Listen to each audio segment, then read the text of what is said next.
सभी पत्रकार बंधुओं को नमस्कार। आज देश के प्रधानमंत्री जी भारत चीन सीमा विवाद को लेकर एक महत्वपूर्ण बैठक कर रहे हैं, लेकिन उससे पहले कुछ सवाल है जिसका जवाब देश जानना चाहता है। काफी लंबे समय से भारत चीन सीमा का विवाद चल रहा है। खबरें आई कि उन्होंने हमारी जमीन पर कब्जा कर लिया है। कई दौर की वार्ता चली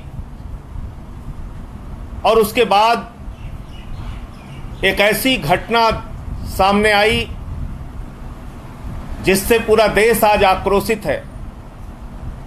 देश के लोगों के मन में गुस्सा है। कई तरह के सवाल उनके मन में उठ रहे हैं, लेकिन भारत की सरकार का जो रवैया रहा, केंद्र की सरकार का जो रवैया रहा, वो अत्यंत दुर्भाग्यपूर्ण है। पहले कहा गया हमारे 3 जवान शहीद हुए हैं, फिर बताया गया हमारे 20 जवान शहीद हुए हैं, फिर बताया गया हमारा कोई भी जवान चीन की सेना के कब्जे में नहीं है, चीन के कब्जे में नहीं है। और कल यह जानकारी मिली, और वो भी मीडिया के माध्यम से जानकारी मिली, कि 10 हमारे जवानों को चीन से छुड़ाया गया है। मेरा सवाल यह है कि ऐसे गंभीर मसले पर, सीमा विवाद के ऐसे महत्वपूर्ण विषय पर केंद्र की भाजपा सरकार देश से झूठ क्यों बोल रही है? यह देश की जनता के साथ एक विश्वासघात है जो केंद्र की सरकार कर रही है। सही जानकारी ना देना, जवानों के बारे में, उनकी शहादत के बारे में आंकड़े छिपाना, देश को गुमराह करना, सीमा विवाद जैसे मसले पर सही जानकारी देश को नहीं देना, यह देश की जनता के साथ एक बहुत बड़ा विश्वासघात है। मैं पूछना चाहता हूं केंद्र सरकार से, आखिर किस कारण से हमारे जवानों को बंधक बनाए जाने की खबर आपने छुपाई? आखिर किस कारण से जवानों की शहादत पहले 3 बताई, फिर 20 बताई? आप देश को सच बताइए। पूरा देश इस वक्त आक्रोशित है, गुस्से में है, और वो सच जानना चाहता है। इस वक्त हमारे वीर सपूतों ने अपना सर्वोच्च बलिदान दिया है। हम उस जवानों के साथ खड़े हैं, सेना के साथ खड़े हैं। हम कोई राजनीति इस विषय पर नहीं करना चाहते, लेकिन पूरा देश इस वक्त चाहता है कि हमारे जवानों का बलिदान बेकार नहीं जाना चाहिए, हमारे जवानों की कुर्बानी बेकार नहीं जानी चाहिए। और भारत की सरकार बदला ले हमारे जवानों की शहादत का। पूरा देश चाहता है भारत की सरकार चीन से बदला ले। भारत की सरकार, देश के प्रधानमंत्री मुंहतोड़ जवाब दें चीन को।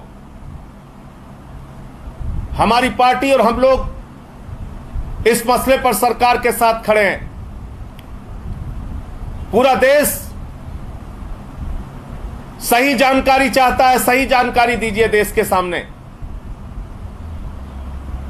1 अप्रैल के पहले की स्थिति सीमा पर बहाल होनी चाहिए। कभी खबरें आती हैं 60 स्क्वायर किलोमीटर चीन ने हमारी जमीन को कब्जा कर लिया। कभी कुछ खबरें आती हैं, कभी कुछ खबरें आती हैं। भारत माता की रक्षा के लिए हमारे वीर सपूतों ने जो कुर्बानी दी है, वो ये मांग करती है देश की सरकार से कि भारत की जो जमीन आज चीन के कब्जे में है, वो जमीन चीन से वापस ली जाए और 1 अप्रैल के पहले की स्थितियां बहाल की जाएं। जो हमारा क्षेत्र था, जो भारत माता की धरती थी, उसको आजाद कराया जाए। इस पे किसी भी प्रकार का कोई समझौता देश बर्दाश्त नहीं करेगा। बार के चुने हुए मुख्यमंत्री को नहीं बुलाना, मैं समझता हूं ये अपने आप में सरकार की सोच को उजागर करता है, और वो किस प्रकार से किस दिशा में सोचते हैं ये पूरा देश देख रहा है। सर, यानी आप ये कह रहे हैं कि उस लिस्ट में जिन पार्टियों को बुलाया गया उनमें ऐसी भी पार्टियां शामिल हैं जिनके 5 सांसद नहीं, और आरजेडी और आम आदमी पार्टी को जानबूझ के छोड़ा गया? ये आप खुद चेक कर लीजिए ना, मैं तो आपको बता रहा हूं, और आपके चैनलों ने ही चलाया है। ऐसी तमाम पार्टियां जिसके पास 5 सांसद नहीं है, उनको भी बुलाया गया है, और मैं ऐसा मानता हूं कि उनको बुला के कुछ गलत नहीं किया गया है, सबको बुलाना चाहिए। मैं तो सिर्फ एक सवाल कर रहा हूं कि 3 बार के चुने हुए मुख्यमंत्री अरविंद केजरीवाल क्या देश के महत्वपूर्ण नेताओं में शामिल नहीं है, या उनकी राय लेना भाजपा की केंद्र की सरकार और प्रधानमंत्री जी को जरूरी नहीं लगता है? मैं तो सिर्फ इतनी बात पूछ रहा हूं।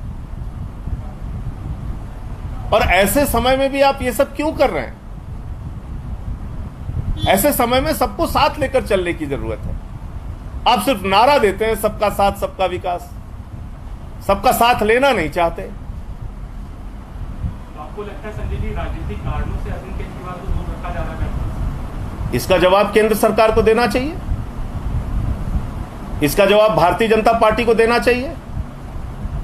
यह एक राष्ट्रीय संकट का विषय है, यह कोई चुनाव की राजनीति नहीं है, यह कोई रैली सभा धरना प्रदर्शन नहीं है, यह एक राष्ट्रीय संकट का विषय है।